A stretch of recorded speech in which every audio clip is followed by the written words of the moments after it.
चलिए स्वागत है आप लोगों का वर्क पावर एनर्जी के पहले लेक्चर में। आज हम लोग वर्क पावर एनर्जी पढ़ेंगे।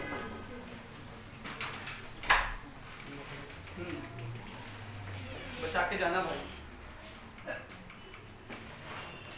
वर्क पावर एनर्जी आज हम लोग पढ़ेंगे। देखो वर्क पावर एनर्जी ना रिलेटिवली छोटा chapter in comparison to other chapters. अगर बात करें लॉज ऑफ मोशन, काइनेमेटिक्स, तो उसके कंपैरिजन में वर्क पावर एनर्जी बहुत छोटा चैप्टर है, कम ही कॉन्सेप्ट है। अगर मुझे एक वर्ड में बोलना हो कि वर्क पावर एनर्जी में क्या पढ़ना है तो मैं कहूंगा work energy theorem and mechanical energy conservation theorem. अगर आप इसको लगाना सीख गए, इसके 10, 12, 15, 20 क्वेश्चन कर लिए तो आपका काम खत्म हो गया नीट या जेईई की तैयारी के लिए वर्क पावर एनर्जी। ठीक है, तो वर्क पावर एनर्जी में सबसे मेन थीम जो हम लोग को यूज करना है वो है mechanical energy conservation theorem and work energy theorem. ठीक, लेकिन क्योंकि चैप्टर तो पूरा ही पढ़ाना है तो पूरा ही पढ़ाना है, हम लोग एक चीज से शुरू करेंगे और सबसे पहले शुरू करेंगे कि वर्क क्या होता है। What is work? What is work? इस सवाल का आंसर ढूंढेंगे हम लोग। तो सबसे पहले एक इसका थ्योरेटिकल डेफिनेशन है और एक इसका मैथमेटिकल डेफिनेशन है। थ्योरेटिकल डेफिनेशन मतलब जो हमारे आधारभूत समझ के लिए, बेसिक अंडरस्टैंडिंग के लिए जरूरी होता है, उसको थ्योरेटिकल डेफिनेशन कहते हैं। और मैथमेटिकल डेफिनेशन वो चीज होता है जो हमारे कैलकुलेशन पर्पस के लिए इंपॉर्टेंट है। वर्क को कैलकुलेट करना है, अमाउंट करना है, क्वांटिफाई करना है, तो वो कितना हो उसके लिए इंपॉर्टेंट जो होगा उसको हम लोग मैथमेटिकल डेफिनेशन कहेंगे। वर्क क्या होता है इस बात को समझने के लिए जो डेफिनेशन होता है उसको हम लोग क्या बोलते हैं? Theoretical definition. तो वर्क क्या है इसको हम लोग डिफाइन करने के लिए, इस आंसर को लिखने के लिए दो डेफिनेशन का हेल्प लेंगे। एक को कहेंगे थ्योरेटिकल डेफिनेशन,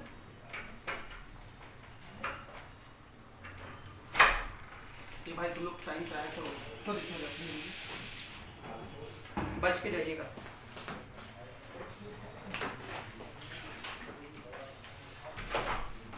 एक हम लोग थ्योरेटिकल डेफिनेशन लिखेंगे और दूसरा हम लोग मैथमेटिकल डेफिनेशन लिखेंगे।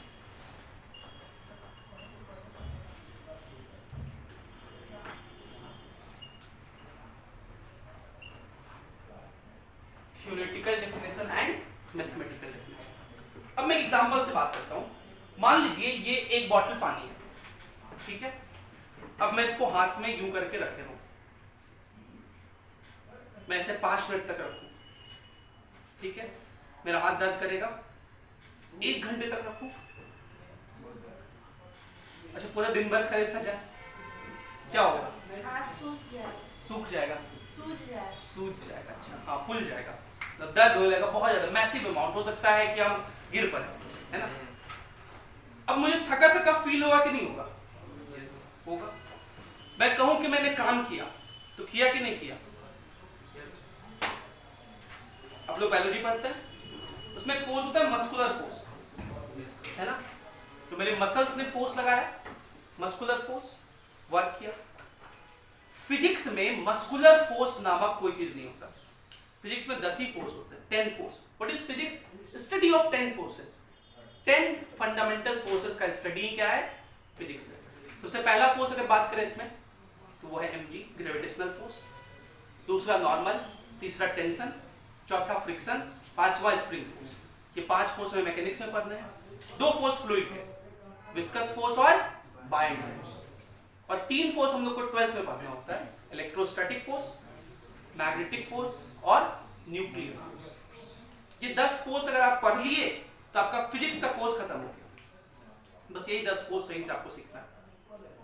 क्या कहीं भी आपको इसमें मस्कुलर फोर्स दिखा? दिखा मस्कुलर फोर्स?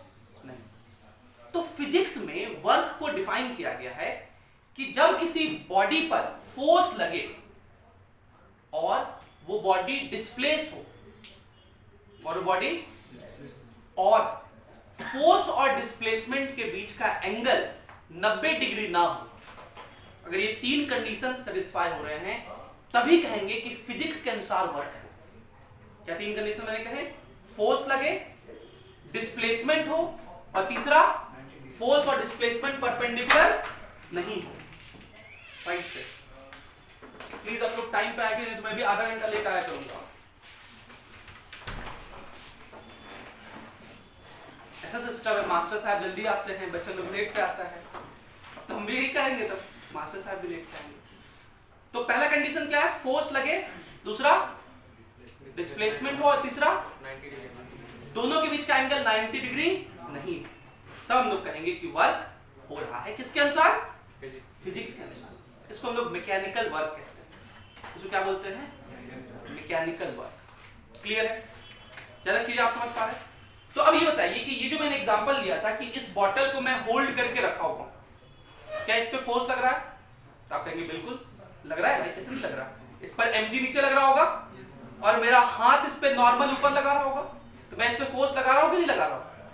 लेकिन क्या ये बॉल, ये जो बॉटल है, इसका डिस्प्लेसमेंट हो रहा है? ये तो यहां रुका हुआ है। तो फिजिक्स के अनुसार मैं कोई भी काम नहीं कर रहा हूं, but I am doing biological work. मेरा एनर्जी तो खत्म हो रहा है, मैं थक रहा हूं ना, तो वो एनर्जी कहां लॉस हो रहा है? वो कहां जा रहा है energy?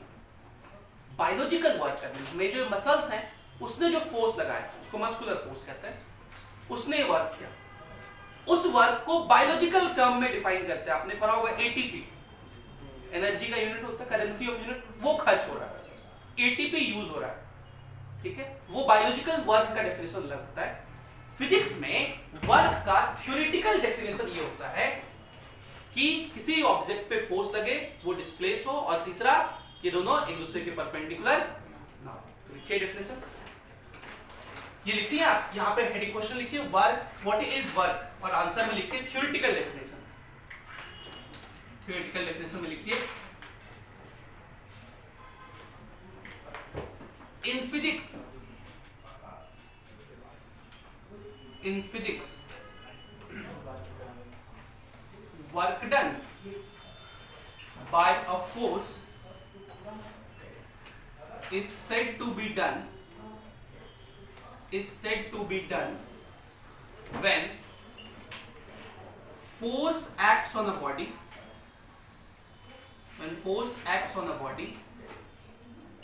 and the body displaces in any direction except perpendicular to force। ये इसका थ्योरेटिकल डेफिनेशन है, इसको लिखिए। चलिए अब लोग आते हैं किसके ऊपर? मैथमेटिकल डेफिनेशन के ऊपर। मैथमेटिकल डेफिनेशन में बात करें तो वर्क को डिफाइन किया गया है, work is equals to integration F dot ds। Work का क्या फॉर्मूला है? Integration F dot ds। आप ये नहीं पूछ सकते कि सर ये कैसे आया, ये डेफिनेशन है। ये क्या है? Definition. What is F? Force. What is ds? Vector. Displacement vector, small displacement vector। देखिए वर्क निकालने के लिए ना इसी फॉर्मूले को हम लोग घुमा फिरा के 3 4 5 तरीके से लिखेंगे और अलग अलग बार कहेंगे, अलग अलग केसेस में अलग अलग तरह से यूज करेंगे। ये समझिए, इस फॉर्मूले का यूज हम लोग तब करेंगे, इसमें क्या क्या चीज है? सबसे पहले तो है इंटीग्रेशन। सबसे पहला क्या है? तो इंटीग्रेशन कब करेंगे? जब फोर्स क्या हो? वेरिएबल हो। जब फोर्स क्या हो? दूसरा, ये कौन सा प्रोडक्ट लिखा हुआ है? देखिए बीच में डॉट प्रोडक्ट। कौन सा प्रोडक्ट लिखा हुआ है? Dot product. और डॉट प्रोडक्ट या क्रॉस प्रोडक्ट कब करते हैं? जब वेक्टर हो। मतलब ये वाला फॉर्मूला तब यूज करेंगे when force is variable, when force is and given in vector form, जब फोर्स वेरिएबल हो और वेक्टर फॉर्म में दिया हो, मतलब वेरिएबल फोर्स वेक्टर फॉर्म। आप कौन सा फॉर्मूला यूज करेंगे? Integration F dot ds। अब यहाँ पे मैं थोड़ा सा डॉट प्रोडक्ट का बात कर देता हूं ताकि अगर आपको नहीं ध्यान में है तो याद आ जाए। डॉट प्रोडक्ट अगर दो वेक्टर है a डॉट b तो डॉट प्रोडक्ट का फॉर्मूला होता है ab cos theta, ab cos theta. दूसरा, अगर थीटा 90 डिग्री हो, ऐसे को हम लोग परपेंडिकुलर वेक्टर्स कहते हैं। क्या बोलते हैं? Perpendicular vectors. Perpendicular vectors, perpendicular vectors का दूसरा एक और नाम होता है, पता है किसी को? Orthogonal vectors. इसी को हम लोग क्या बोलते हैं? Orthogonal vectors. Orthogonal vectors. तो थीटा अगर 90 हो तो cos 90 0 होता है, तो इन दो वेक्टर का डॉट प्रोडक्ट क्या हो जाएगा? 0। a डॉट b 0 होता है। और डॉट प्रोडक्ट करते कैसे हैं? i वाला को i के साथ, j वाला को j के साथ, k वाला को k के साथ। तो ये वाला फॉर्मूला हम लोग कब लिखेंगे? जब फोर्स वेरिएबल हो और किसमें दिया हुआ हो? वेक्टर। जैसे तो यहां हम लोग का डेफिनेशन पे हम लोग बात कर रहे हैं। हम लोग वर्क का डेफिनेशन चल रहे हैं, थ्योरेटिकल डेफिनेशन हुआ और मैथमेटिकल डेफिनेशन हुआ। मैथमेटिकल डेफिनेशन बस ये लिख दीजिए तो आपका काम बन गया, ठीक है? मतलब इस सवाल का आंसर हम लोग निकाल दिए। अब हम लोग इस फॉर्मूले पे बात कर रहे हैं और इस फॉर्मूले को बहुत तरह से लिख सकते हैं। पहला लिखने का तरीका ये होगा, और ये वाला फॉर्मूला कब यूज करेंगे? जब फोर्स वेरिएबल हो और फॉर्म में दिया हुआ हो, वेक्टर फॉर्म में दिया हुआ हो। तो इसको समझने के लिए मैं एक एग्जांपल का हेल्प ले रहा हूं। तो हम लोग बेसिकली एक एग्जांपल याद कर सकते हैं, एक सवाल कर रहे हैं। सवाल लिखिए मेरे साथ, चलिए लिख लीजिए, फिर सवाल लिखिए। Find work done bye a force of by a force F is equals to 2x I cap plus 3y square j cap when a block displaces from 2, -3 to 4, 5।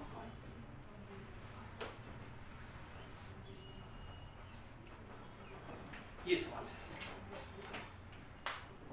अब थोड़ा रिकर्सिव समझने पे ध्यान दीजिए, लिखना बाद में। देखिए ये फोर्स दिया हुआ है, क्या ये आप लोगों को दिख रहा है कि वेक्टर फॉर्म में लिखा हुआ है?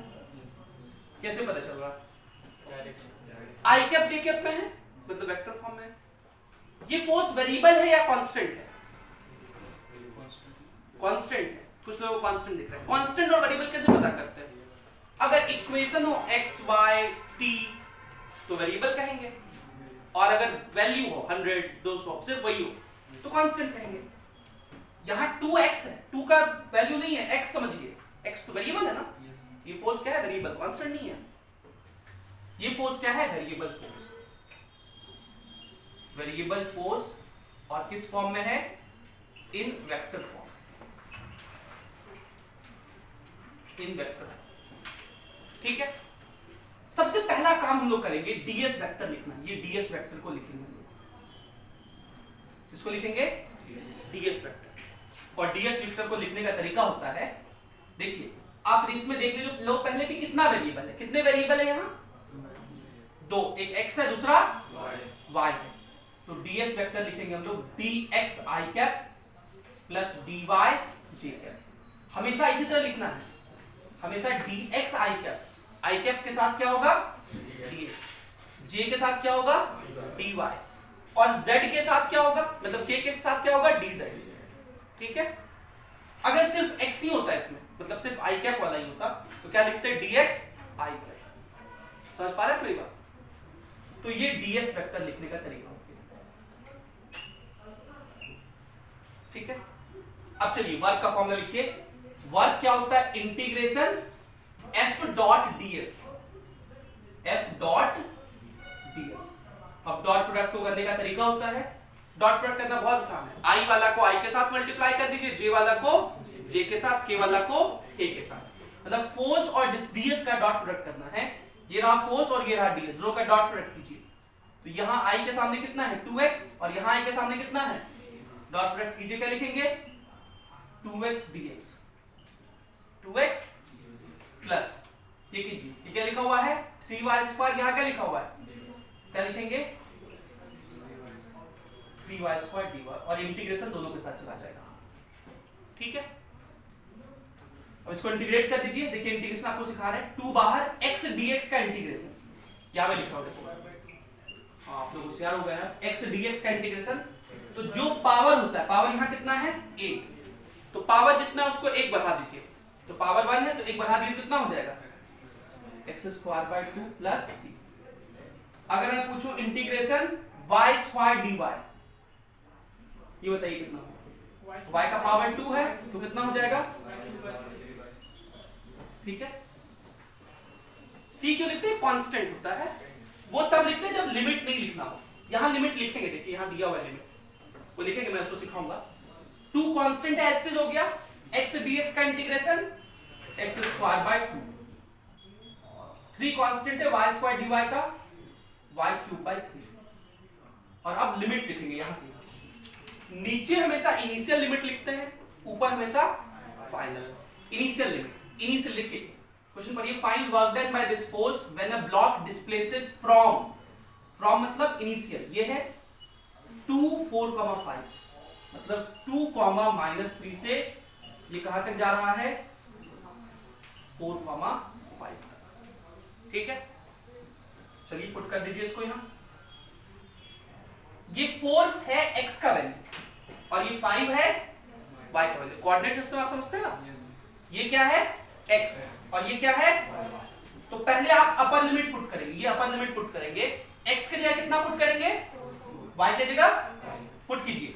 अच्छा ये 2 2 कट जाएगा ना, पहले एक काम कर लेते हैं, 1 मिनट काट लेते हैं इसको, ये 2 2 कट जाएगा, 3 3 कट जाएगा, तो x² प्लस y³ और कहां से कहां 2, 3 से 2, -3 से 4, 5। तो पहले आप x की जगह 4 पुट कीजिए, तो ये 4 का स्क्वायर कितना होगा 16, प्लस y की जगह 5, तो 5 का क्यूब 125 और 16 भी था, तो 125 प्लस 16 कितना हो जाएगा 141, बोलो, फिर माइनस, फिर लोअर लिमिट पुट कीजिए, x की जगह 2 4 हो गया, प्लस y की जगह -3, तो -3 का क्यूब -27, कितना होगा, तो 4 -27 -23, बोलो, यहां -23 लिखिए, तो माइनस ये +23 हो जाएगा, 3 1 4 4 2 6 1। अगर आपको ये कैसे पुट किए, कैसे सॉल्व किए नहीं समझने में दिक्कत हो तो आप आराम से पुट कीजिए, पहले x का वैल्यू 4 लिखिए, फिर y का वैल्यू 5 लिखिए, फिर माइनस का साइन में यहां करके दिखा देता हूं, देखो पहले x का वैल्यू 4 लिखो, तो 4² प्लस y का वैल्यू 5, तो 5³ ये हो गया अपर लिमिट, फिर माइनस, फिर बिग ब्रैकेट, x का जगह 2² प्लस y की जगह -3 का क्यूब।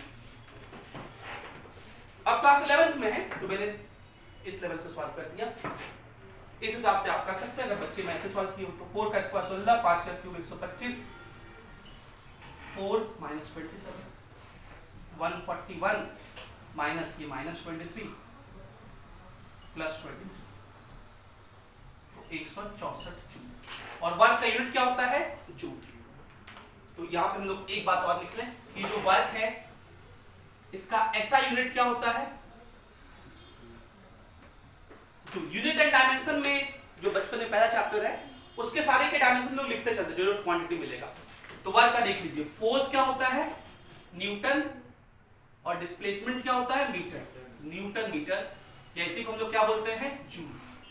न्यूटन मीटर की अगर बात करें इसको हम लोग क्या लिख सकते हैं, न्यूटन होता है KG metre per second square into metre, तो ये क्या हो जाएगा KG metre square upon second square. अगर मैं इसका डायमेंशन पूछूं तो केजी के बदले लिख सकते हैं m, मीटर के बदले l स्क्वायर, सेकंड के बदले t का पावर -2। समझ पा रहे हैं पूरी बात?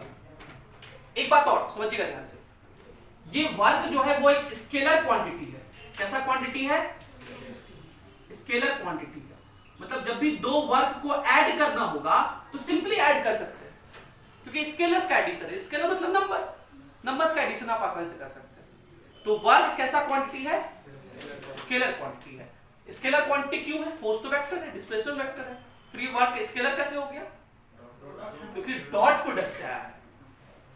वेक्टर बड़ा इंटरेस्टिंग चीज है, दो वेक्टर का ऐसा प्रोडक्ट जिससे रिजल्ट स्केलर आ जाए उसको डॉट प्रोडक्ट कहते हैं, या उसी का दूसरा नाम है स्केलर प्रोडक्ट। और दो वेक्टर आगे जैसे चले पढ़ेंगे हम लोग, फोर्स और डिस्प्लेसमेंट के क्रॉस प्रोडक्ट से टॉर्क आता है। टॉर्क एक वेक्टर क्वांटिटी है, ठीक है। तो इसको लिखिए, फिर हम लोग एक और एग्जांपल समझेंगे।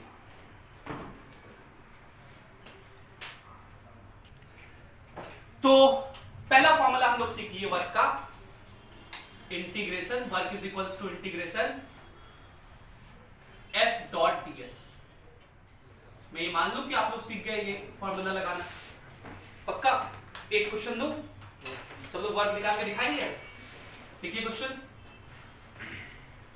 अच्छा ये फॉर्मूला कब लगाएंगे? जब फोर्स किस में हो? वेरिएबल और वेक्टर में। वेरिएबल फॉर्म में। वेरिएबल मतलब समझ गए आप, x y में लिखा रहेगा, और i कैप j कैप को वेक्टर फॉर्म में। तो आसान सा दूं या टफ सा? अच्छा मैं दो दे देता हूं, एक आसान सा, दूसरा टफ सा। आसान सा जो सबसे बन जाए, टफ सा जो किसी से ना बने। चलिए ठीक है, लिखिए सवाल। Find work done by the force F vector is equals to x I cap plus y j cap plus 2z k cap when a particle displaces from 2, 1, 1 to 0, 1, -1।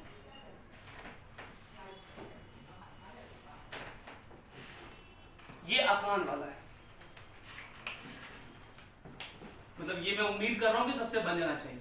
अब ये सेकंड वाला है, ये मैं उम्मीद कर रहा हूं कि आपसे नहीं बनेगा, लेकिन आप में से किसी लोग से बन भी सकता है, जो लोग ऐसा कॉन्सेप्ट पढ़े होंगे, खास करके जिनका मैथमेटिक्स रहा होगा।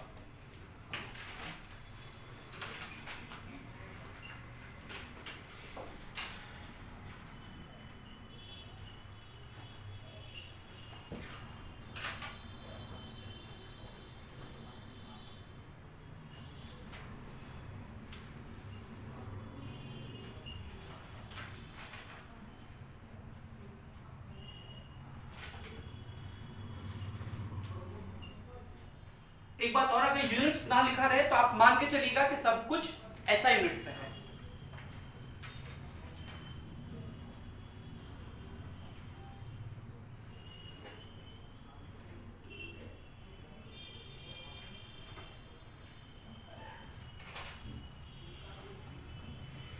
तो इस क्वेश्चन के लिए 3 मिनट और इस क्वेश्चन के लिए 5 मिनट, 8 मिनट का समय आपके पास, लगाइए।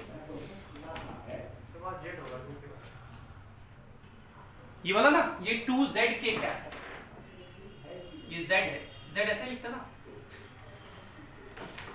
ठीक है, 2z k कैप।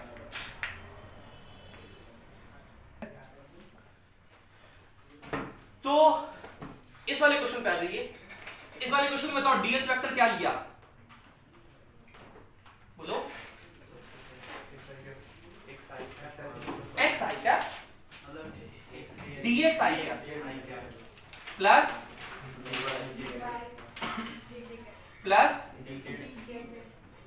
ठीक है, चलिए वेरी गुड। अब वर्क लिखिए, वर्क क्या होता है? इंटीग्रेशन f डॉट डी, सब में फॉर्मूला लिख रहा, डॉट प्रोडक्ट i वाला को i के साथ, तो करिए क्या लिखेंगे? x dx plus y dy plus 2z dz, और आप चाहो तो इंटीग्रेशन सबके पास ले सकते हो। अब इंटीग्रेशन आपको आता है x dx का इंटीग्रेशन, y dy का इंटीग्रेशन, और z dz का z स्क्वायर बाय 2, 2 कट जाएगा तो z स्क्वायर। और इसमें हमें लिमिट पुट करना है, कहां से कहां? फ्रॉम ये है, मतलब ये इनिशियल है 2, 1, 1, और फाइनल कहां है? 0, 1, -1। चलिए लिमिट पुट करते हैं, मैं एक करके पुट करके दिखाता हूं। पहले 0 पुट करेंगे तो x के, ये 0 किसकी जगह होगा? x, ये x है, ये y है, ये z है, 0 x के जगह, तो ये 0 हो गया पूरा, प्लस y के जगह कितना पुट करेंगे 1, तो 1 का स्क्वायर 1 ही होता है 1/2। अच्छा मैं 0 क्यों लिख रहा हूं, तो 1/2 लिख दो, प्लस z स्क्वायर, z की जगह -1 है, -1 का स्क्वायर प्लस 1 ही होता है, फिर माइनस। अब लोअर लिमिट पुट कीजिए, 2 पुट कीजिए यहां, 2 का स्क्वायर कितना हो जाएगा 4, बोलो बाय 2 कितना हो जाएगा 2। अच्छा आप लोग ऐसा रिस्पांस दें मुझे लगे कि मैं 16-17 साल के बच्चों को पढ़ा रहा हूं, 18 साल, कोई 20 के भी उसमें क्या, चलो मान लो 20, ऐसा ना लगे कि मैं 50 साल के बुढ़ों को पढ़ा रहा हूं। लोग एनर्जेटिक खा के आओ ना, एनर्जेटिक रहिए। तो 2 यहां रखें, 2 का स्क्वायर कितना हो गया 4/2, 2 प्लस ये y की जगह 1 कितना लिखेंगे 1 का स्क्वायर 1/2, फिर प्लस z की जगह 1, तो 1 ही हो गया। तो ये वर्क हो जाएगा 1/2 प्लस 1 कितना हो गया 3/2, माइनस ये देखिए 2 + 1 3, 3 + 1/2 7/2, तो 3 - 7 -4/2, तो -2 जूल। सब लोग इसी आंसर तक पहुंच पाए थे? चलिए वेरी गुड। अब मैं इस सवाल पे आता हूं, लेकिन इस सवाल से पहले मैं 2-3 बातें बताना चाहता हूं। सबसे पहले ये सवाल नीट में नहीं पूछेगा, ये सवाल नीट में नहीं पूछेगा। तो आप में से कुछ लोग बोल सकते हैं सर काहे पढ़ा रहे हैं, पढ़ाइए नहीं फिर, लेकिन पूछा जा सकता है, ठीक है, इसलिए मैं पढ़ा रहा हूं। नीट में इसलिए जनरल नहीं पूछना चाहिए क्योंकि ये एक ऐसा मैथमेटिकल टूल है जो जनरली मैथमेटिक्स के ही बच्चों को आना चाहिए, जनरली मैथमेटिक्स के ही बच्चों को आना चाहिए, इसलिए नीट में नहीं पूछेगा, ये ध्यान रखना है। लेकिन पूछा जा सकता है इसलिए ये कराया जा रहा है। लेकिन ये भी तय है अगर पूछा गया कभी, अगर ऐसा हुआ तो यही पूछा जाएगा, कुछ और पूछा नहीं जाएगा। लेकिन इंजीनियरिंग में इस कॉन्सेप्ट के ऊपर, जो कॉन्सेप्ट मैं ही बताने जा रहा हूं, इस कॉन्सेप्ट के ऊपर मैथमेटिक्स में क्लास 12 में डिफरेंशियल इक्वेशन में बहुत चर्चा है। और जब मैं इलेक्ट्रोस्टैटिक्स पढ़ाता हूं तो वहां पे इसके ऊपर धड़ल्ले से बहुत सारे सवाल कराता हूं, बहुत टफ सवाल कराता हूं, जो कि बेसिकली इंजीनियरिंग के लिए इंपॉर्टेंट है, जेईई एडवांस के लिए इंपॉर्टेंट है, वो वहां कराया जाता है। तो बेसिकली वो जो कॉन्सेप्ट्स है या जो भी इसमें कॉन्सेप्ट्स हैं वो जेईई के बच्चों के लिए इंपॉर्टेंट है और वो मैथ्स से रिलेटेड है। तो ये कॉन्सेप्ट आपको 12th में ज्यादा समझ में आएगा जब आप मैथ्स का वो चीज पढ़ लोगे। फॉर द टाइम बिंग अभी के लिए बस एक बात जो अभी यहां बताया जाएगा वो याद रखना है, चाहे आप नीट का तैयारी कर रहे हैं चाहे आप जेईई का, दोनों के लिए। नीट के लिए तो ऐसा क्वेश्चन आएगा नहीं, और अगर आया भी कभी तो बस यही आएगा, तो बस ये वाला एक पॉइंट याद रखिए तो अपना काम बन जाएगा। और बहुत खतरनाक कोई ऐसा चीज नहीं है, पहाड़ तोड़ने जैसा नहीं है, आसान सा चीज है, बस वो चीज पता होनी चाहिए। फोर्स दिया हुआ वेक्टर फॉर्म में, चलिए ds वेक्टर लिखिए, क्या लिखेंगे ds वेक्टर बताइए, dx i cap plus dy j cap. देखिए पहला गलती ये होता है बच्चों से कि उनको ऐसा फीलिंग आता है मन में कि अच्छा यहां y है ना तो इधर मैं dy i कैप लिख दूं, ये गलती नहीं करना। ds वेक्टर हमेशा इसी फॉर्म में लिखते हैं, ये कभी चेंज नहीं होता, हमेशा i के सामने dx, j के सामने dy, इसमें कुछ भी हो उससे फर्क नहीं पड़ता, ठीक है, ये गलती नहीं करना है, ये मुझे पहला सिखाना था। अब चलिए वर्क की बात करते हैं। वर्क क्या लिखेंगे, इंटीग्रेशन f डॉट ds कीजिए डॉट प्रोडक्ट, क्या लिखेंगे y dx plus x dy। अब यहां पे जो इंटीग्रेशन है ना ये दोनों के पास नहीं जाएगा, क्योंकि यहां पर इंटीग्रेशन अलग अलग नहीं कर सकते। देखिए क्या आपको दिख रहा है कि इसमें गड़बड़ी क्या है, इस क्वेश्चन में और इस क्वेश्चन में क्या गड़बड़ी है? अरे रुक जा भाई, पेज से काहे उतना दुश्मनी। आप इस इंटीग्रेशन को देखिए, क्या लिखा हुआ है यहां, वेरिएबल भी x है और d के साथ भी x है, या क्या लिखा हुआ है सेम वेरिएबल। इसका इंटीग्रेशन का फॉर्मूला आप लोग जानते हैं, या क्या लिखा हुआ है y dx, इसका इंटीग्रेशन का फॉर्मूला अपन नहीं जानते, या क्या लिखा हुआ है, इसका इंटीग्रेशन का फॉर्मूला हम लोग नहीं जानते। समझ पा रहे क्या प्रॉब्लम है इस क्वेश्चन में? तो अब इसको कैसे इंटीग्रेट करेंगे, जब तक ये नहीं पता है तब तक वर्क कैलकुलेट नहीं होगा। और इसको इंटीग्रेट कैसे करें, ये फिजिक्स का बात नहीं, किसका बात है, मैथ्स का। तो मैथ्स में एक बात सिखाया जाता है, उसको बोलते हैं concept of D. Concept of D, concept of D. और उसमें हम लोग सीखते हैं कि D X Y, D of X Y, D of X Y. तो दो चीज प्रोडक्ट में है, प्रोडक्ट रूल आपने पढ़ा है। प्रोडक्ट रूल कैसे करते हैं डिफरेंशियल में? y को ऐसे रखिए dx प्लस x को ऐसे रखिए dy। तो dxy का ये फार्मूला होता है। ऐसे ऐसे बहुत सारे फार्मूले होते हैं, ऐसे ऐसे बहुत सारे फार्मूले होते हैं, लॉट्स ऑफ फार्मूला। और ये फार्मूला हम लोग मैथमेटिक्स में 12th में डिफरेंशियल इक्वेशन में पढ़ते हैं। इसलिए अभी बिल्कुल टेंशन नहीं लेना है अगर आपको नहीं आता हो तो, क्योंकि मैथ्स में पढ़ेंगे वो जेई के बच्चों के लिए, नीट के लिए तो वो भी नहीं है। अभी के लिए बस सब लोग ये बात याद रखें कि डी ऑफ एक्स वाई क्या होता है? y dx plus x dy। तो आप गौर से देखिए, मैं वर्क लिख सकता हूं इंटीग्रेशन, ये जो टर्म है वो तो यही लिखा हुआ है, देखिए लिखा हुआ है ना। तो इसको मैं क्या लिख दूं? डी ऑफ, डी और इंटीग्रेशन कैंसिल आउट हो जाता है, इसलिए इंटीग्रेशन कितना हो गया? xy। आपको याद है इससे डी ऑफ x का इंटीग्रेशन कितना होता है? तो ऐसा क्यों होता है? क्योंकि डी और इंटीग्रेशन आप समझ सकते हैं कैंसिल आउट हो गया, तो x बचा। सिमिलरली डी ऑफ xy, तो डी और इंटीग्रेशन कैंसिल आउट हो गया, बचा क्या? xy। और अब लिमिट पुट कर देंगे इसमें, कहां से कहां तक? तो कहां से कहां गया है? 1,2 से 2,4। पहले अपर लिमिट पुट कीजिए, x की जगह 2, y की जगह 4, मल्टीप्लाई में 2 4 जगह कितना हो जाएगा? 8, ठीक है। फिर माइनस लोअर लिमिट पुट कीजिए, x की जगह 1, y की जगह 2, तो 2 हो जाएगा। वर्क कितना हो गया? 6 जूल। क्लियर है? तो बस सब लोग ये बात अभी के लिए याद रखेंगे। मैं इसके बारे में डिटेल इन इलेक्ट्रोस्टैटिक्स, तो जब आप इलेक्ट्रोस्टैटिक्स पढ़ेंगे तो इसकी समझ और ज्यादा गहरी हो जाएगी आपकी, क्योंकि तब तक आपका मैच्योरिटी ज्यादा हो जाएगा। और वहां पे मैंने इसके बारे में डिटेल में चर्चा किया भी है और इलेक्ट्रोस्टैटिक्स में करता हूं। चलिए इसको लिख लीजिए, फिर हम लोग आगे बढ़ेंगे दूसरे फॉर्म, इसी का दूसरा तरीका लिखने का, उस पर सवाल करेंगे। बोलो बोलो। हाँ कहां पे? यहां पे, यहां से ये कैसे हो गया? ठीक है, ये बताइए इंटीग्रेशन डी वाई क्या होता है? y। इंटीग्रेशन डी थीटा क्या होता है? थीटा। इंटीग्रेशन डी आर्म क्या होता है? आर्म। तो इंटीग्रेशन डी एक्स वाई क्या होगा? Got it? है ना? और कोई दिक्कत?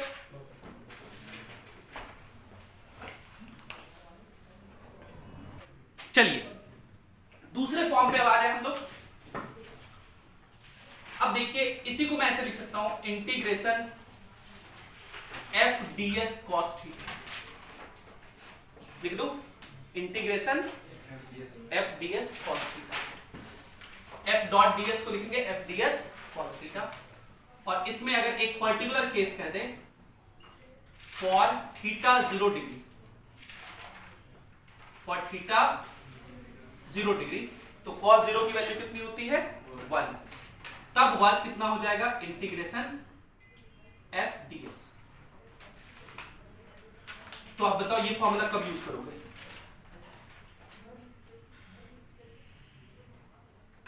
बताइए, इसमें फोर्स वेक्टर फॉर्म में होना चाहिए कि स्केलर फॉर्म में?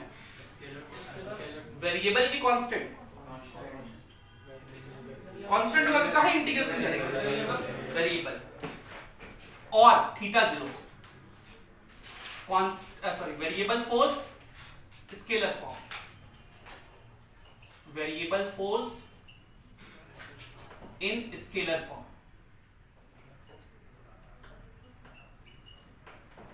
ठीक है। अब यहां पे ना मैं दो चीजों के बारे में बताऊंगा आपको। पहला तो इक्वेशन दे के आपसे वर्क पूछ ले, या दूसरा इसी का एक और मतलब है। ये जो वर्ड लिखा हुआ है ये तो मैथमेटिकल स्टेटमेंट है। अगर मैं इसको अंग्रेजी में लिखूं तो क्या पढ़ूंगा? देखो, W लिखा हुआ मतलब वर्क, इक्वल टू लिखा हुआ मतलब इज, और मैंने आपको सिखाया था इंटीग्रेशन का मतलब क्या होता है, एरिया। एरिया किसका, एफ एस ग्राफ का, किसके साथ, डिस्प्लेसमेंट एक्सिस के साथ। So area of fx graph with displacement axis gives work. ये भी वर्क का एक फॉर्मूला है। मतलब यहां पे वर्क आपसे दो तरीके से पूछा सकता है। तो मैं आपको दोनों तरीके से करके दिखा रहा हूं। मैं आपको दो एग्जांपल के हेल्प से समझा रहा हूं। पहला एग्जांपल हम लोग करते हैं, आपने स्प्रिंग फोर्स के बारे में सुना है? हम लोग स्प्रिंग फोर्स की वजह से वर्क निकाल रहे हैं। हम लोग स्प्रिंग फोर्स की वजह से वर्क निकाल रहे हैं। ये देखिए स्प्रिंग फोर्स है और ये ब्लॉक है। इस ब्लॉक का मास m है। अभी ये जो स्प्रिंग है अपनी नेचुरल लेंथ पर है। किस पर है, नेचुरल लेंथ का मतलब कि अभी ये स्प्रिंग कोई भी फोर्स नहीं लगाएगा। स्प्रिंग जब अपने नेचुरल लेंथ पे होता है, मैं स्प्रिंग फोर्स की सारी बातों को जो मैंने आपको लॉज ऑफ मोशन में पढ़ाया है उसको मैं यहां रिवाइज करवा देता हूं। स्प्रिंग जब अपने नेचुरल लेंथ पे होता है तब वह कोई भी फोर्स नहीं लगाता है, तब उस स्प्रिंग में कोई भी पोटेंशियल एनर्जी नहीं होता। उस स्प्रिंग में कोई भी पोटेंशियल एनर्जी नहीं होता। सो जब स्प्रिंग अपने नेचुरल फोर्स लेंथ पर है, इसका क्या मतलब, no spring force, no spring force, no spring potential energy. तो आप पूछेंगे सर स्प्रिंग में भी पोटेंशियल एनर्जी होता है क्या? तो मैं कहूंगा बिल्कुल। हम लोग चर्चा करेंगे अगले क्लास में कि दो तरह के फोर्स होते हैं, एक को बोलते हैं कंजर्वेटिव फोर्स, एक को बोलते हैं नॉन कंजर्वेटिव फोर्स। कौन कौन से फोर्स, कंजर्वेटिव और कंजर्वेटिव की वजह से पोटेंशियल एनर्जी होता है। कंजर्वेटिव की ही वजह से कितनी क्या होता है, पोटेंशियल एनर्जी। और पूरे फिजिक्स में 10 फोर्स में से 3 फोर्स कंजर्वेटिव है, एक ग्रेविटेशनल, दूसरा स्प्रिंग और तीसरा इलेक्ट्रोस्टैटिक फोर्स। इसलिए 3 तरह के पोटेंशियल एनर्जी हम लोगों के पास में, एक ग्रेविटेशनल पोटेंशियल एनर्जी, दूसरा स्प्रिंग पोटेंशियल एनर्जी और तीसरा इलेक्ट्रोस्टैटिक पोटेंशियल एनर्जी। और यहां पे हम लोग दो पढ़ेंगे, स्प्रिंग वाला और ग्रेविटेशनल, और इलेक्ट्रोस्टैटिक पोटेंशियल एनर्जी हम लोग इलेक्ट्रोस्टैटिक्स में पढ़ते हैं। ठीक है, तो स्प्रिंग फोर्स जो है वो किसका एग्जांपल है, कंजर्वेटिव का। क्या होता है ये सब हम लोग अगली क्लास में पढ़ेंगे। अभी बस सिंपल के लिए समझिए कि स्प्रिंग जब अपने नेचुरल लेंथ पे होता है तो ना ही कोई फोर्स लगाता है, ना ही कोई उसमें एनर्जी होता है। लेकिन अगर मैं इस स्प्रिंग को या इस ब्लॉक को x इलोंगेट कर दूं,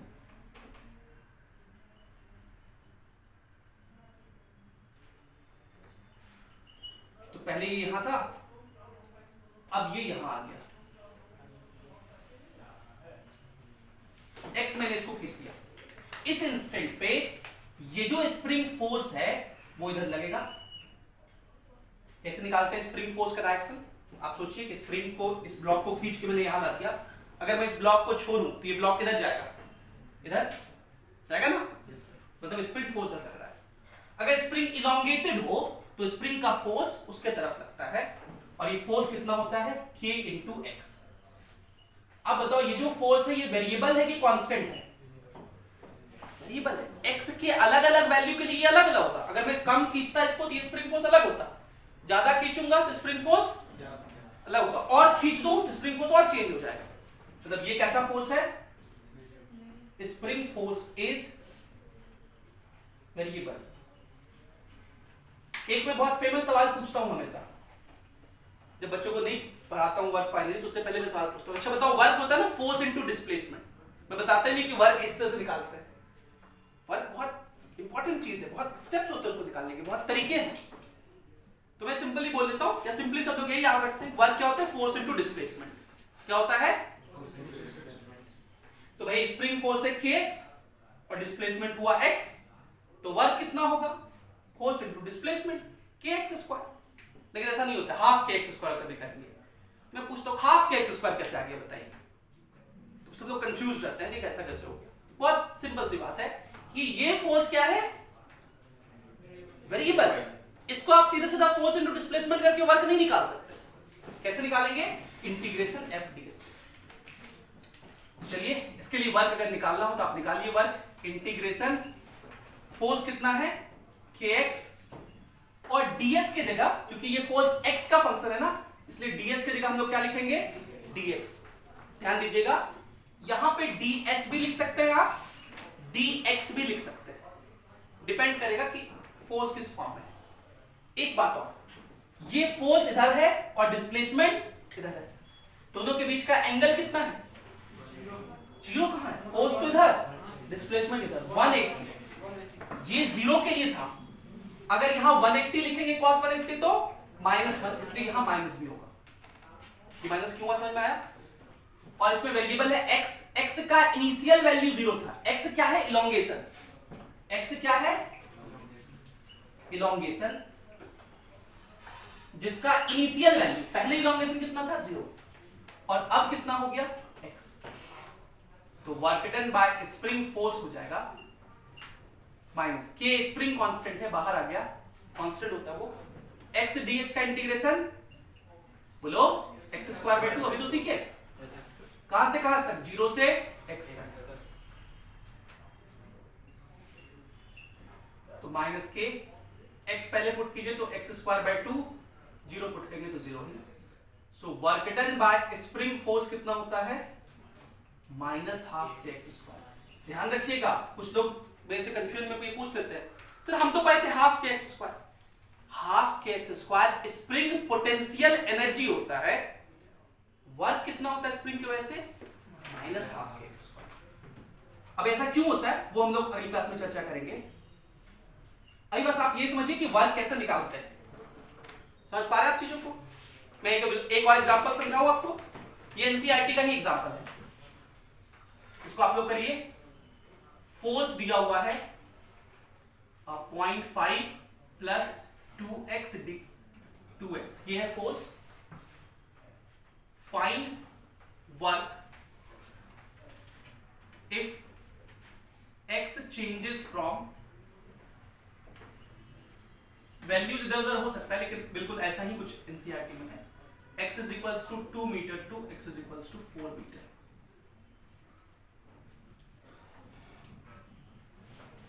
निकालिए वर्क।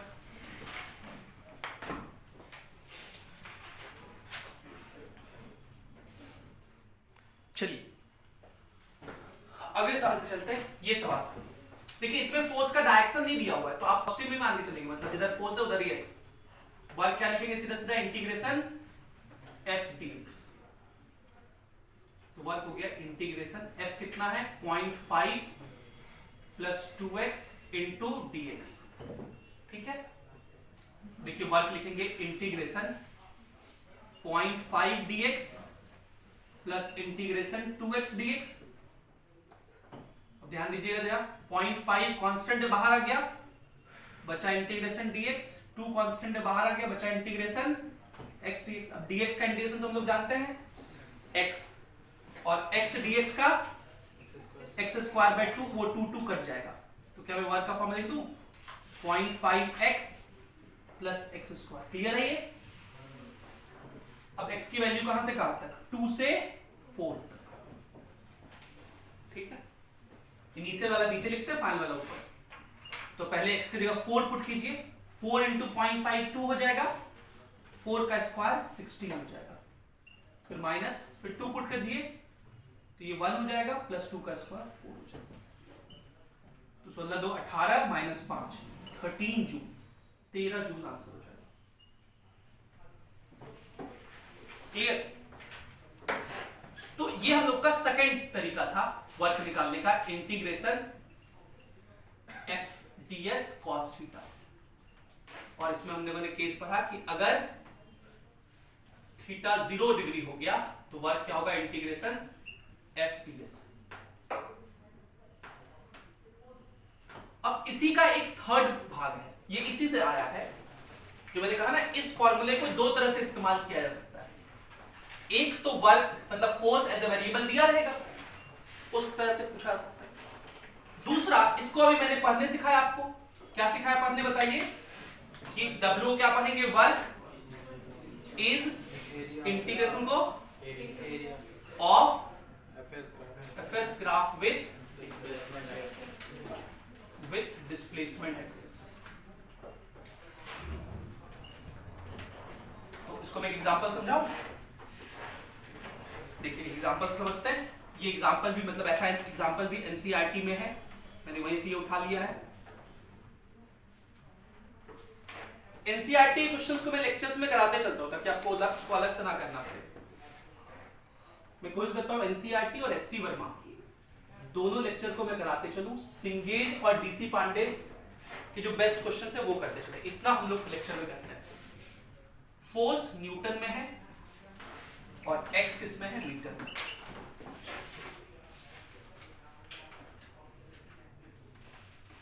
और ये कैसा ग्राफ दिया हुआ फोर्स, ये है 10 मीटर, ये है 20 मीटर, ये 0, ये है 50 और ये है 100। आपसे पूछा गया बताइए वर्क। Very easy. वर्क क्या होता है, एफएक्स ग्राफ का एरिया किसके साथ, एक्स एक्सिस के साथ। मतलब ये इनिशियल है इस ग्राफ का, ये फाइनल है। इससे एक्स एक्सिस को मिलाइए ऐसे और यहां से मिलाइए। बताइए ये एरिया कितना होगा। आप एरिया निकालना जानते हैं, ट्रापेजियम है।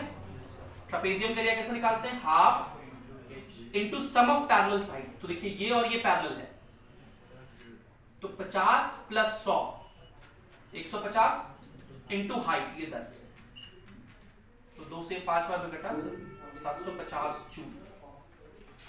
और दूसरा इसका एरिया, ये रेक्टेंगल है, रेक्टेंगल का एरिया होता है बेस इनटू हाइट, तो ये हो गया 10। ध्यान रखिएगा 10 है, 10 से 20 के बीच मतलब 10 और ये 100, तो कितना हो जाएगा 1000 जूल। आप सोच रहे होंगे सर एरिया का यूनिट तो पहले मीटर स्क्वायर हुआ करता था, अभी जूल कैसे कब से होने लगा। तो एरिया एज इट इज समझना। देखिए दिस इनटू दिस, तो ये किस में है, मीटर में, और ये किस में है, न्यूटन में। तो न्यूटन मीटर जूल। एरिया का मीटर स्क्वायर क्यों होता था, क्योंकि लेंथ भी मीटर में, ब्रेथ भी मीटर में। यहां ये मीटर में है, ये किस में है, न्यूटन में, इसलिए मल्टीप्लाई होके न्यूटन मीटर जूल। तुम्हारा कितना हो गया 1750 जूल। एक बात और ध्यान रखेंगे आप, देखिए अगर ग्राफ ऊपर है तो वर्क पॉजिटिव होगा, नीचे है तो नेगेटिव भी हो सकता है। जैसे मैं एक क्वेश्चन आपको दे रहा हूं, उसी तरह लोग करके दिखाएं। ये F है न्यूटन में और ये X है मीटर में, और मैंने ग्राफ कुछ ऐसा दे दिया।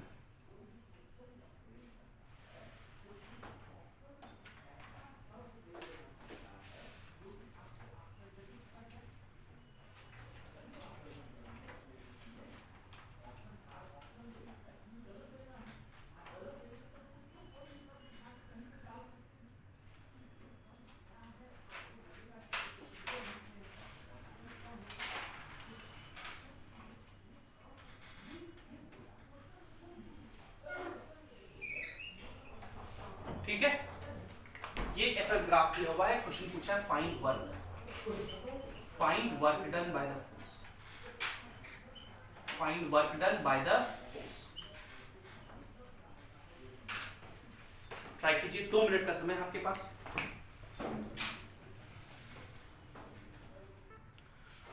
तो ये तो बहुत आसान सवाल था। सबसे पहले देखिए इस पार्ट का एरिया, ये रेक्टेंगल है, इसका एरिया कितना होगा 5 गुना 10 50 जूल। अब ये पार्ट तो ट्रापेजियम है, इसका एरिया कितना हो जाएगा half into sum of parallel side. देखिए ये वाला साइड और ये वाला साइड पैरेलल है, तो ये लेंथ हो गया 10 और ये लेंथ हो गया 5, तो 15 इनटू हाइट, हाइट मतलब पैरेलल लाइंस के बीच का डिस्टेंस, ये 5, तो 75/2 मतलब 37.5 जूल। ठीक है, और ये निगेटिव में होगा, ध्यान रखना है। ये 8 नीचे है मतलब ये -8 है। ठीक है, मैंने जान करके -8 लिखा क्योंकि आपको समझ में आया नीचे है तो माइनस है, वैसे -8 लिखा भी जा सकता था। तो इसका वर्क कितना हो जाएगा -8 हुआ, ये लेंथ ये 2, 10 से 12 के बीच 2 ही होता है ना, तो कितना होगा -16 जूल। तो वर्क कितना हो जाएगा 50 -16 कर दीजिए, कितना हो जाएगा 34 प्लस 37 71.5। तो अगर कभी इस तरह से वर्क निकालने का तो निकाल लेंगे आप। ये तीसरा तरीका था वर्क निकालने का। फोर्थ तरीका, चलिए अब मैं इसी को वापस से कह रहा हूं, इस फॉर्मूले को ही देखिए। अगर इस फॉर्मूले में फोर्स कांस्टेंट हो, क्या कांस्टेंट हो, और cos थीटा भी कांस्टेंट हो, फोर्स कांस्टेंट हो cos थीटा भी, तो दो कांस्टेंट बाहर आ जाएगा इंटीग्रेशन के, बचेगा क्या इंटीग्रेशन ds, और इंटीग्रेशन ds कितना होता है s, है ना। तो वर्क हो जाएगा f cos थीटा बाहर और ds का इंटीग्रेशन s, मतलब fs cos theta. Basically work क्या होगा fs cos थीटा। ये हम लोग का फोर्थ फार्मूला होगा वर्क निकालने का, जहां पे आप लिखेंगे वर्क कितना होता है fs cos थीटा। ठीक है, अब यहां से देखिए, अगर थीटा जो है वो 0 डिग्री हुआ, अगर थीटा क्या हुआ, तो वर्क क्या लिखेंगे f इंटू एस। थीटा 0 का क्या मतलब कि फोर्स और डिस्प्लेसमेंट सेम डायरेक्शन में है, force and displacement in same direction.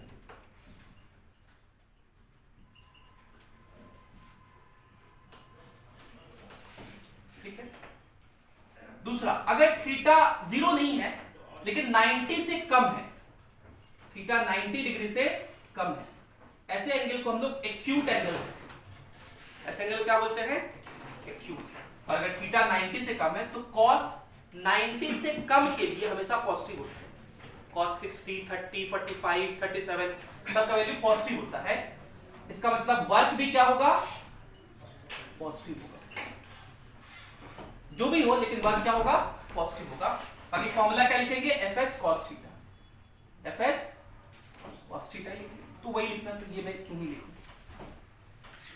ठीक है, तीसरा केस, अगर थीटा कितना हो गया 90 डिग्री, थीटा कितना हो गया, तब वर्क कितना हो जाएगा 0।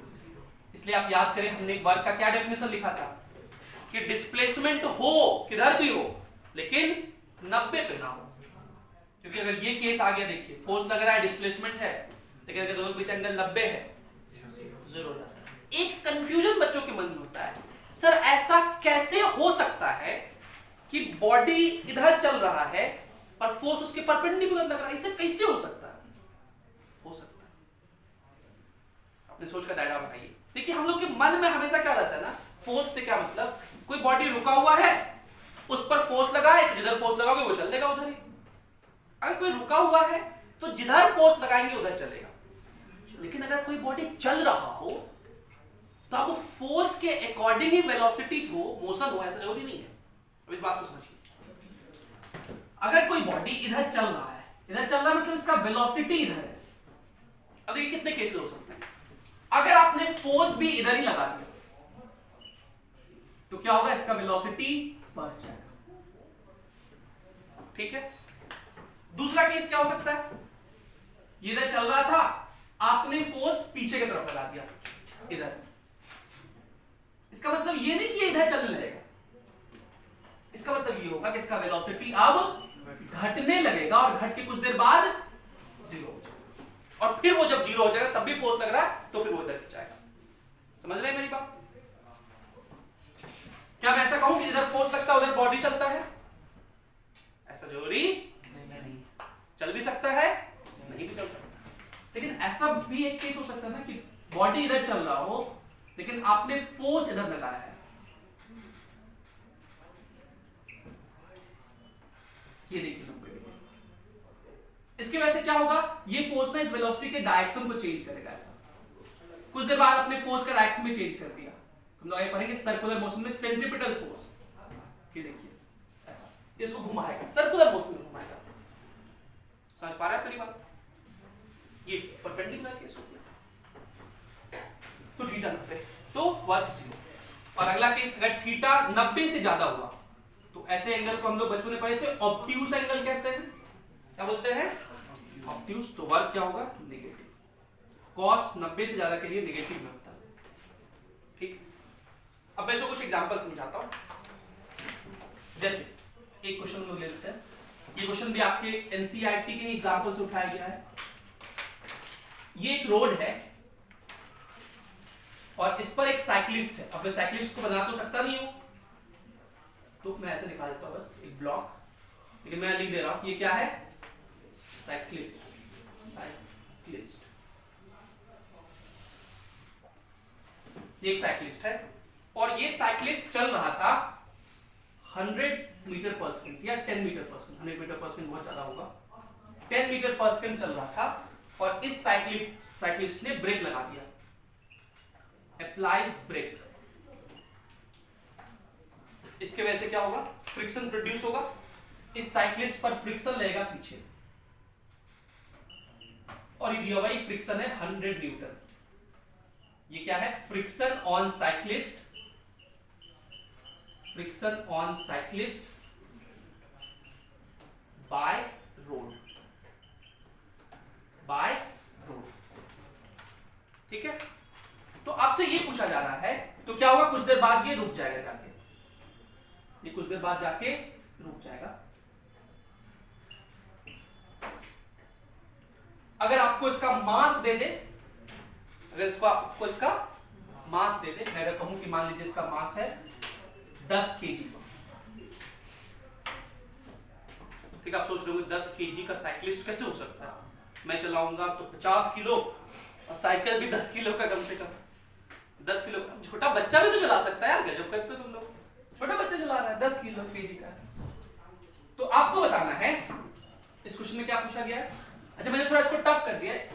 एनसीईआरटी में डायरेक्ट डिस्प्लेसमेंट दिया हुआ था, मैंने थोड़ा इसको चेंज कर दिया है। आपसे पूछा गया find work done by road, work done by road on cyclist. Words को ध्यान समझिएगा। Work done by road, road work करना मतलब रोड ने जो फोर्स लगाया, तो रोड ने कौन सा फोर्स लगाया है? फ्रिक्शन। मतलब उस फ्रिक्शन की वजह से वर्क पूछा है। एक बात और पूछा इसमें, also find work done by cyclist on road, work done by cyclist on road. तो ये तो बहुत आसान सवाल है। अगर मैं इसका एक्सेलरेशन पूछूं कितना हो जाएगा, तो एक्सेलरेशन आप कहेंगे, देखिए फोर्स है 100, मास है 10, तो डिवाइड करेंगे तो 10 होगा, लेकिन लिखेंगे -10। माइनस क्यों लिखेंगे? क्योंकि फोर्स जो है वो मोशन के अगेंस्ट है। ऐसे एक्सेलरेशन को रिटार्डेशन कहते हैं। इसका वेलोसिटी घटेगा और फाइनली 0 हो जाएगा। डिस्टेंस मान लीजिए s है, कितने देर में 0 होगा? तो काइनेमेटिक्स यूज कर लीजिए, v² - u² 2a, ये होता है s का वैल्यू। तो फाइनल वेलोसिटी का स्क्वायर 0 माइनस इनिशियल वेलोसिटी का स्क्वायर, 10 का स्क्वायर हो गया 100/2a, ये -10 इंटू 3 - 20, तो s हो जाएगा 5 मीटर। ये कितना देर में रुकेगा? 5 मीटर। तो आपसे पहला पूछा है find work done by road on cyclist, मतलब फ्रिक्शन की वजह से वर्क डन। ठीक है, तो work done by road on cyclist, कितना फ्रिक्शन लग रहा है साइक्लिस्ट पे? 100। साइक्लिस्ट का डिस्प्लेसमेंट कितना हुआ? 5। दोनों सेम डायरेक्शन में क्या अपोजिट, तो वर्क नेगेटिव होगा। और ये वाला केस हो गया ना। अच्छा, अपोजिट का केस तो मैंने लिखा ही नहीं यहाँ। एक केस और, अगर थीटा 180 डिग्री हुआ, मतलब अपोजिट हुआ, तो वर्क सीधा सीधा कितना लिखेंगे? -s। ठीक है, क्योंकि cos 180 -1 होता है। तो वर्क कितना हो जाएगा? Work done on cyclist by road कितना हो जाएगा? -50 जूल। 85 ना, सॉरी 500 जूल। आप लोग फिर बूढ़े टाइप पढ़ रहे हो। फोर्स कितना? 100, डिस्प्लेसमेंट 5, तो वर्क, 500, और माइनस क्यों? क्योंकि अपोजिट है। अच्छा, ऐसा नहीं मैं आगे निकल गया, आप लोग पीछे छूट गए, ऐसा हो रहा है क्या? समझिए आराम से, कोई दिक्कत टेंशन नहीं लेना। आगे चलिए, अगला क्या पूछा है? Also find work done by cyclist on road. Cyclist road पर कितना वर्क करेगा? We know that for every action there is an equal and, तो अगर रोड ने साइक्लिस्ट पर फ्रिक्शन लगाया है पीछे 100 न्यूटन, तो साइक्लिस्ट ने भी रोड पर फ्रिक्शन लगाया होगा 100 न्यूटन आगे की तरफ। तो अगर मैं रोड की बात करूं, अगर मैं रोड के बारे में यहां लिखूं, ये रोड ऐसे है, तो इस रोड पर फ्रिक्शन लगा होगा आगे कितना 100 न्यूटन। लेकिन क्या इस रोड का डिस्प्लेसमेंट है?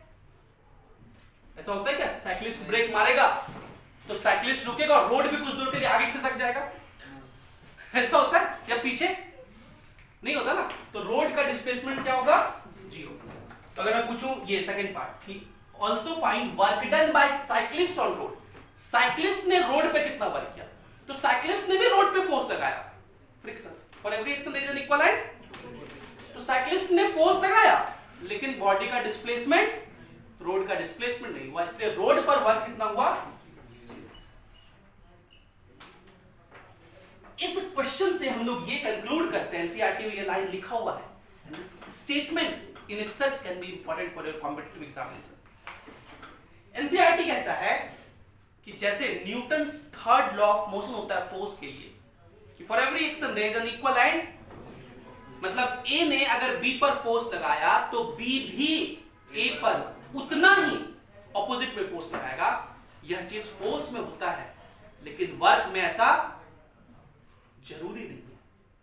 फोर्स में नेसेसरी है कि ए ने बी पर जितना फोर्स लगाया बी भी ए पर उतना ही फोर्स लगाएगा, लेकिन वर्क में ऐसा जरूरी नहीं है। ऐसा जरूरी नहीं है कि ए ने बी पर जितना वर्क किया बी भी ए पर उतना ही वर्क करेगा। कर भी सकता है, नहीं भी कर सकता। और ये एक क्लासिक एग्जांपल है उसका, जब ए बी पर वर्क कर रहा है लेकिन बी ए पर वर्क, आप अगर लिखेंगे इसको पूरा अच्छे से, उसके बाद में नोट करके ये पॉइंट लिखवा दूंगा, and this statement in itself can be very important for your competitive examination. पहले आप इसको लिखिए, फिर मैं वो स्टेटमेंट लिखवा दूंगा।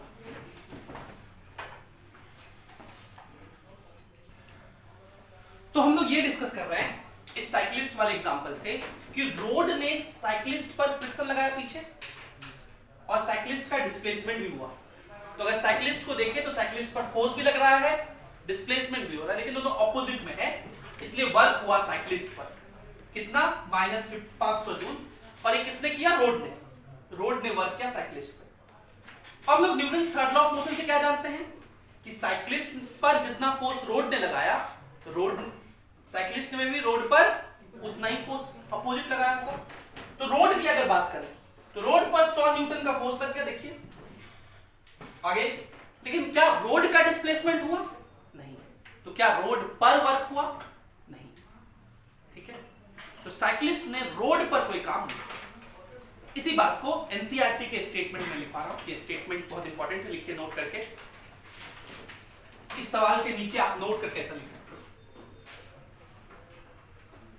मैं ये लंबा स्टेटमेंट है तो मैं डिक्टेट कर दे रहा हूं, आप लिखिए मेरे साथ। अगर मैं फास्ट बोल जाऊं तो आप बोल दीजिए, सर फिर से रिपीट कर दीजिए। लिखिए, according to Newton's third law,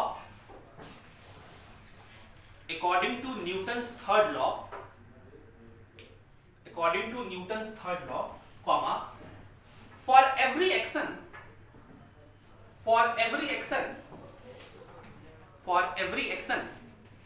there is an equal and opposite reaction. There is an equal and opposite reaction.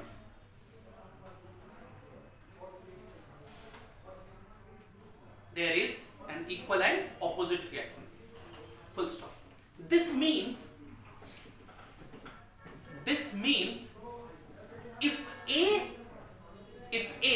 आप इस तरह से single comma inverted comma, if A applies force on B,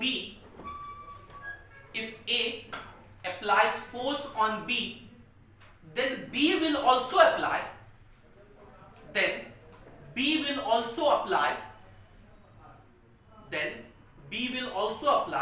force on A equally and opposite in direction.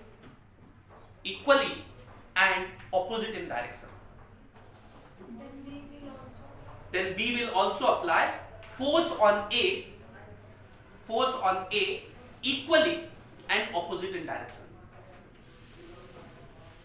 Equally and opposite in direction. Full stop. Para change करके लिखता है however, HOWEVER, however, comma, if A does work on B, if A does work on B, if A does work on B, then it is not necessary, then it is not necessary, then it is not necessary that B will also do, that B will also do equal and opposite work on A.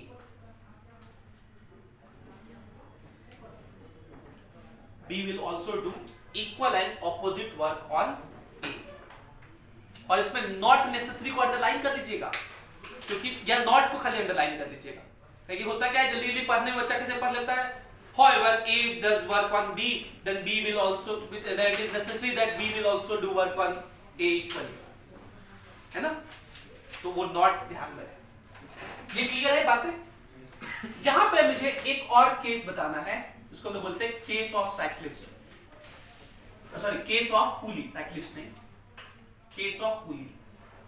बेचारा coolie बहुत परेशान रहता है, physics वाले लोग इसमें work नहीं करते हैं, बच्चा लोगों को गलत पढ़ाया जाता है। तो कूली एक दिन आके हमसे कहा कि देखिए आपकी ड्यूटी है फिजिक्स वाले मास्टर साहब कि आप बच्चों को सही सही ज्ञान दें, हम बहुत काम करते हैं और बचपन से बच्चा को पढ़ाते हैं, कूली काम नहीं करता है। तो इस बात को जरा आप यहां समझ लें, कूली का केस हम लोग आज डिस्कस कर लें। ये कूली है और कूली कहता है कि मैं काम करता हूं, मैं थक जाता हूं, पैसा दो भाई मुझे। हम लोग कहते हैं कि नहीं, कूली काम करता नहीं है। तो ये जो कूली है ये क्या करता है, वेट को उठाया और अपने माथे पे रख लिया, एम मास का, ठीक है, और ये फिर कूली आगे चलता है। तो आगे चल रहा है तो इधर कुछ डिस्प्लेसमेंट होगा। कूली का कहना है कि आप लोग सिर्फ बच्चे को आधा अधूरा पढ़ाते हैं कि भैया देखो इस कूली पर mg किधर लग रहा है, नीचे, डिस्प्लेसमेंट किधर हो रहा है, आगे, दोनों के बीच का एंगल कितना, 90। तो अगर मैं पूछूं वर्क डन बाय ग्रेविटी, एक बात और, वर्क जो होता है ना किसी फोर्स की वजह से होता है, वर्क डन बाय ग्रेविटी, ऐसे सिर्फ फोर्स की वजह से बोलते हैं, ऐसे नहीं टोटल वर्क नहीं बोलते, सिर्फ अकेला वर्क का कोई सिग्निफिकेंस नहीं होता। जब भी हम लोग अकेला वर्क बोलते हैं मतलब एक कोई फोर्स होगा, उस फोर्स की वजह से वर्क, या टोटल वर्क, सबकी वजह से वर्क निकालिए, टोटल करिए। तो वर्क डन बाय ग्रेविटी अगर कहा जाए, ग्रेविटी मतलब mg जो है या ग्रेविटेशनल फोर्स कहें तो वो जीरो होगा, क्योंकि ग्रेविटेशनल फोर्स नीचे लग रहा है, डिस्प्लेसमेंट आगे होगा। लेकिन क्या ये सत्य है? ग्रेविटी की वजह से वर्क तो जीरो है, लेकिन अभी ये अधूरा काम है, अभी कूली का और एफबीडी बनेगा। इस पर नॉर्मल भी लग रहा है ना, कूली पर नॉर्मल किधर लग रहा है, ऊपर, नॉर्मल जो लग रहा है किधर लग रहा है, ऊपर। तो आपका एक सर क्या ही फर्क पड़ता है, वर्क डन बाय नॉर्मल भी क्या होगा, जीरो, क्योंकि नॉर्मल ऊपर लग रहा है, डिस्प्लेसमेंट इधर हो रहा है। तो वर्क डन बाय नॉर्मल भी कितना है, जीरो है, ठीक है। लेकिन आप जो कूली को पैसा दे रहे हो वो mg के लिए नहीं दे रहे हो, नॉर्मल के लिए भी नहीं दे रहे हो, किसके लिए दे रहे हैं भाई? तो सोचिए वो कूली जब चलता है, तो जब आप चलते हैं, मैंने आपको बताया कि जब आप वॉक करते हो तो अपने टो से जमीन को पीछे धक्का देते हैं, जमीन आप पे फ्रिक्शन आगे लगाता है। This friction is the beautiful force because of which we can walk. अगर फ्रिक्शन ना हो तो अपन चल नहीं सकते, लुढ़कना पड़ेगा, खिसकना पड़ेगा, वही शायद पॉसिबल ना हो, ठीक है। फ्रिक्शन, इस कूली पर फ्रिक्शन किधर लगता है, आगे। आपको सोच के लग रहा होगा पीछे, पीछे नहीं लगता है, जब हम लोग चलते हैं तो फ्रिक्शन किधर लगता है, आगे। इसलिए कहा जाता है कि friction does not oppose motion, it opposes slipping. आप समझ पा रहे हैं मेरी बात? आप सोचिए जब आप चलते हैं तो आप अपने टो से जमीन को किधर धक्का देते हैं, पीछे, जमीन आप पे फोर्स कर लगाता है आगे। ये फ्रिक्शन वर्क कर रहा है कि नहीं कर रहा है? देखिए फ्रिक्शन लग रहा होगा इधर, डिस्प्लेसमेंट भी इधर है, there is work done by this friction on Cooley, and hence we should pay him. We should pay him or her. ठीक है, इसलिए कल को मूर्खता वाला बात नहीं करना है। बहुत लोग मेरे से बच्चे पूछते हैं कि सर कूली काम तो करता नहीं, उसको पैसा काहे देते हैं, या फिजिक्स के अनुसार कूली काम नहीं करता। अरे भाई ऐसा नहीं है, आप सिर्फ आधा अधूरा देखते हैं। इसलिए कूली की बात मैंने आपको बता दी, तो अगर आप कभी कूली सर्विस का यूज करते हैं तो उसको पैसा जरूर दें। ये बात अगर क्लियर हो गया हो तो हम लोग आखिरी पॉइंट पे आ जाएंगे। एक आखिरी पॉइंट मुझे करना है, वो हम लोग डिस्कस करके वर्क का डिस्कशन समाप्त कर देंगे, वर्क खत्म हो जाएगा। ये लिख लीजिए जल्दी से, ये सारा लिख लीजिए, फिर मैं एक पॉइंट और बता के खत्म कर दूंगा।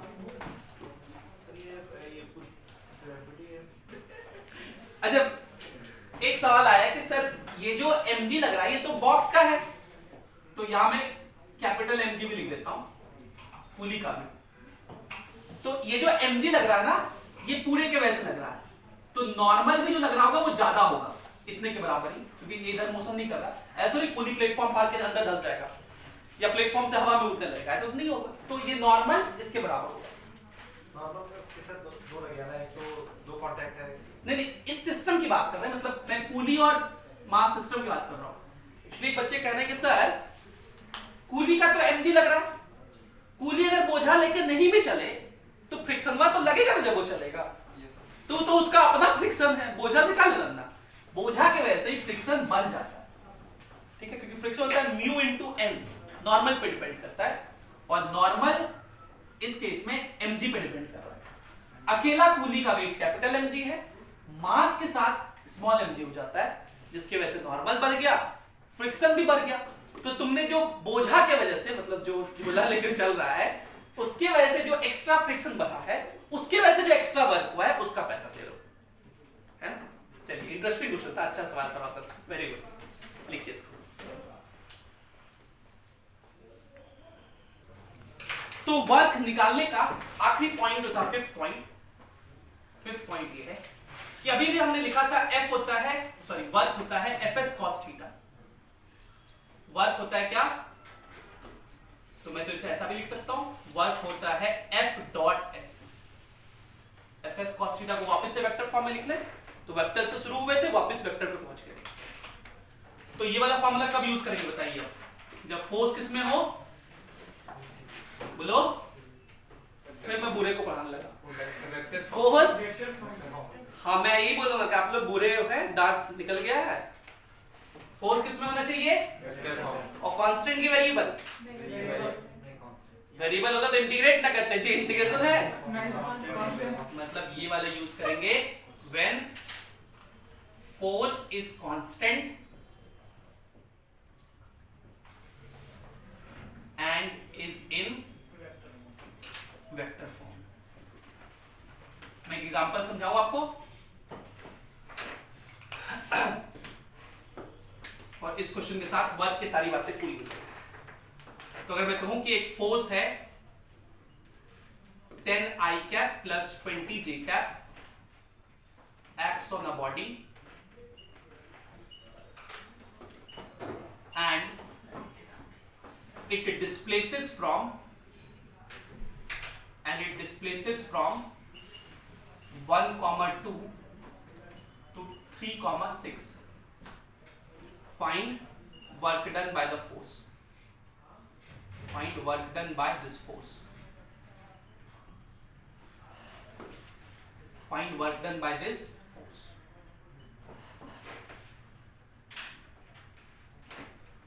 तो आपको देख के लग रहा है कि फोर्स वेक्टर फॉर्म में है, I कैप J कैप है, न्यूटन यूनिट है, और ये फोर्स कांस्टेंट, ये बात समझ में आ रहा है आप? 10 है 20 है, नंबर है खाली, कांस्टेंट फोर्स है। और कहां से कहां डिस्प्लेसमेंट हो रहा है, 1,2 से 3,6। पहले इसके बारे में समझिए, ये जो डिस्प्लेसमेंट है इसको लिखना पर आप लोग को सीखना पड़ेगा। तो ये 1,2 है, इसको इनिशियल पॉइंट कहेंगे, और फाइनल पॉइंट है 3,6। अब ये मैंने ऐसा बनाया नहीं है ऑन द स्केल, ऐसे मैंने लिख लिया I और F। और डिस्प्लेसमेंट वेक्टर होता है इनिशियल से फाइनल को मिलाने वाला लाइन। डिस्प्लेसमेंट वेक्टर क्या होता है? इनिशियल से फाइनल को मिलाने वाला लाइन वेक्टर। और इसको निकालने का तरीका होता है फाइनल माइनस इनिशियल। क्या तरीका होता है? यहां फाइनल एक्स कितना है, यहां कितना है, माइनस कीजिए, 3 - 1 कितना होगा? 2। तो डिस्प्लेसमेंट लिखेंगे 2i कैप। आगे चलिए, y कितना है यहां तो 4j कैप। ये हो गया डिस्प्लेसमेंट वेक्टर। और फोर्स वेक्टर कितना है? 10i कैप प्लस, और वर्क कितना है? F.S। तो ये हो गया 20 प्लस 50, 100 जूल। ठीक है, डॉट प्रोडक्ट खाली आई वाला को आई के साथ, जे वाला को जे के साथ। अच्छा, आई वाला को आई के साथ करके कुछ और नहीं लिखते, बस नंबर लिखते हैं। तो क्या मैं कहूं कि आपको वर्क की पूरी समझ हो गई? अब आप ये नहीं ना कहेंगे वर्क होता है फोर्स इनटू डिस्प्लेसमेंट। वर्क 5 तरीके से, इन 5 तरीके से निकाला जा सकता है। पांचों तरीका एक ही से शुरू हुआ है, इंटीग्रेशन F.ds। और अगर आपको कल वर्क का सवाल मिलता है तो आप मेरे ख्याल से आप एग्जाम में अच्छे से बना पाएंगे। ठीक है, यहां तक क्लियर है? तो इसके साथ वर्क पावर एनर्जी का पहला अध्याय। वर्क पावर एनर्जी में टॉपिक का नाम क्या है? देखिए, वर्क पावर। और पावर बहुत थोड़ा सा है, वर्क बाय टाइम को पावर कहते हैं, तो हम लोग सबसे लास्ट में पढ़ते हैं। तो 3 पार्ट है, वर्क, पावर और एनर्जी। वर्क हमने कर लिया, अगले क्लास से हम लोग एनर्जी करेंगे। एनर्जी में बेसिकली हम लोग को मैकेनिकल एनर्जी के बारे में पढ़ना है। मैकेनिकल एनर्जी 2 भागों में होता है, काइनेटिक एनर्जी और पोटेंशियल एनर्जी। तो उसके बारे में हम लोग अगले क्लास में चर्चा करेंगे। मेरे ख्याल से अब आप वर्क में कहीं नहीं फंसेंगे। Thank you for being with us, have a great day.